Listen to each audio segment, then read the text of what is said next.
बुद्धिमान इंसान सिर्फ नाम से या बातों से बुद्धिमान नहीं होता।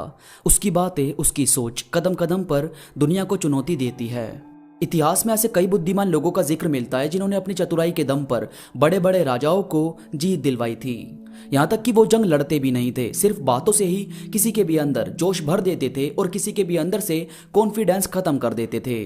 जैसे चाणक्य, बीरबल, तेनालीरामा। ये तो सिर्फ कुछ नाम है, मगर रियल लिस्ट बहुत ही ज्यादा लंबी है। आज मैं आपको बताने वाला हूं वो बातें जो आपके अंदर एक जोश भर देगी और आपकी बुद्धि को काफी तेज चलाएगी, जिससे ये दुनिया आपको कभी हरा ना सके। तो बस आप जुड़े रहो इस वीडियो में आखिरी तक। और अगर आप अब तक मुझसे इंस्टाग्राम पर नहीं जुड़े तो इस वीडियो के बाद मुझसे इंस्टाग्राम पर अभी जुड़ो। वहां मैं काफी चीजें अपडेट करता रहता हूं जो मुझे यकीन है कि आपको जरूर पसंद आएगी। वहां पर आप मुझसे बात भी कर सकते हैं। इंस्टाग्राम का लिंक नीचे डिस्क्रिप्शन में मौजूद है। तो चलिए दोस्तों, शुरू करते हैं। तो भाई, सबसे पहले है बुद्धिमान लोग कभी भी किसी की बातों में इजीली नहीं आते। मतलब लोग आपको क्या बोलते हैं अगर आप वो बाद में सुनते हो, और आपकी आंखें, आपके कान आपको क्या देख और सुना रहे हैं, अगर आप उस पर फोकस करोगे तो आपको बुद्धिमान लोगों की लिस्ट में शामिल होने से कोई भी नहीं रोक सकता। अब जैसे एक गांव में 4 ठग रहते थे। वो अलग अलग गांव जाकर लोगों को अपनी बातों में फंसाकर ठगते थे। तो एक दिन एक आदमी अपने साथ गधा खरीद कर ला रहा था। वो जैसे ही गांव में आया तो उसे पहला ठग मिला और उसे बोलता है कि अरे भाई, बकरी कितने की लाए? तो इस आदमी ने कहा कि बकरी नहीं, गधा है, जो पूरे 200 सिक्कों का मैंने खरीदा है। फिर थोड़ा आगे बढ़ा तो दूसरा ठग मिला। उसने भी यही कहा कि भाई, ये बकरी तो बड़ी सुंदर है, हमें बेचोगे क्या?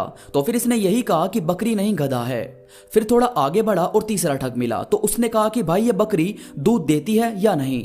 तो अब इसे शक होने लगा कि कहीं मुझे सच में किसी ने बकरी तो नहीं दे दी, कहीं मेरे साथ धोखा तो नहीं हुआ।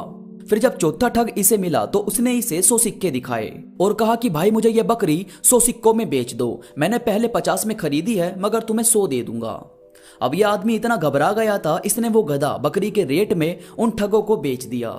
फिर जब घर की तरफ बढ़ने लगा तो इसे महसूस हुआ कि इसके साथ धोखा हुआ है। वो लोग जरूर आपस में मिले हुए थे।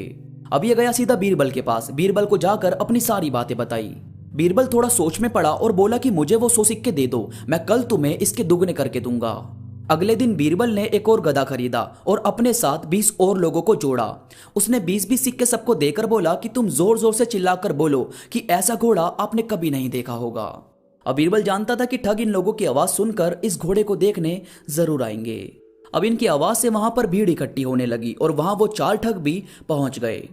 अब लोगों को दिख तो रहा था कि वो गधा है, मगर वो 20 लोग जो बीरबल ने जोड़े थे वो उसे घोड़ा बता रहे थे। तो कोई समझ नहीं पाया कि सच में गधा है या घोड़ा। अब इतने लोग उस गधे को घोड़ा बोल रहे थे तो उन ठग में से एक ने बोला कि भाई, ये घोड़ा दौड़ता भी है या नहीं? तो बीरबल ने कहा कि दूर देश का घोड़ा है, आपके बोलने से नहीं दौड़ेगा, अपनी मर्जी से दौड़ता है और हवा से बातें करता है। अब सब लोगों की नजरों में वो गधा घोड़ा बन गया था और इन 4 ठग ने सबसे पहले उसे खरीदने की शर्त रखी। तो बीरबल ने वो गधा 500 सिक्कों में इन ठगों को बेच दिया। और इस तरह से एक बार फिर से बीरबल ने अपनी बुद्धिमानी का सबूत दिया। तो भाई, बात यह है कि हम सब असल में है तो बुद्धिमान ही, मगर लोगों की बातों में आकर बेवकूफ बन जाते हैं। यार देखो, अगर आपकी नजरें और आपके कान सामने वाले की बातों पर शक कर रहे हैं ना, तो इन्हें करने दो, क्योंकि ये बहुत जरूरी है। तभी तो आप सच को जान पाएंगे। आपके थॉट आपको क्या बोलते हैं, उन चीजों पर ध्यान दो। लोग आपको क्या बोल रहे हैं उस पर नहीं। कभी भी खुद को नजरअंदाज मत करो, खुद की बातों को तवज्जो दो, खुद के फैसले देखो वो क्या कहते हैं। इसके बाद सेल्फ कंट्रोल होना बहुत जरूरी है। जैसे कई लोग होते हैं ना कि वो घर से तो कुछ और लेने निकलते हैं, लेकिन जब बाजार में उन्हें कई सारे ऑप्शन मिलते हैं तो वो कंफ्यूज हो जाते हैं कि ये लें या वो लें। देखो यार, असल बात यह है कि आपको कभी भी कंफ्यूज नहीं होना चाहिए। आपको सिलेक्ट वो करना है जो आपके लिए जरूरी है, जो आपके लिए सही है। यह नहीं कि कहीं भी किसी पर भी दिल आ गया और उसके पीछे चल दिए। यह चीज कभी भी आपको इंटेलिजेंट लोगों की लिस्ट में शामिल होने ही नहीं देगी। और यार, इंटेलिजेंट लोग ना थोड़े साइलेंट टाइप के होते हैं। मतलब उनका दिमाग ज्यादा चलता है, जुबान नहीं।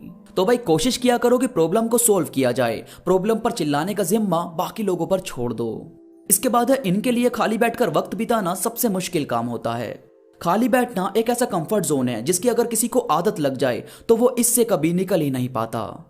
जबकि यार, अगर आप फ्री भी हो तो बजाय खाली बैठने के आप मूवीज देखो, सॉन्ग सुनो या रीडिंग करो, मगर बिल्कुल खाली बैठकर दिमाग को खाली नहीं छोड़ना चाहिए, क्योंकि फिर ये आपको वो सोचने पर मजबूर करता है जो आपके दिमाग के लिए और आपकी सेहत के लिए बिल्कुल भी सही नहीं है। दोस्तों उम्मीद करता हूँ ये बात आपको समझ आई होगी। ये वीडियो आपकी इंटेलिजेंस को बढ़ाने में मदद करेगी। वीडियो पसंद आई हो तो लाइक करो और कमेंट करके मुझे जरूर बताओ। इसके साथ ही मुझसे इंस्टाग्राम पर जुड़ना बिल्कुल भी ना भूलें। इंस्टाग्राम का लिंक नीचे डिस्क्रिप्शन में मौजूद है। तो अभी के लिए बस इतना ही। मैं मिलूंगा आपसे नई वीडियो के साथ, तब तक के लिए धन्यवाद।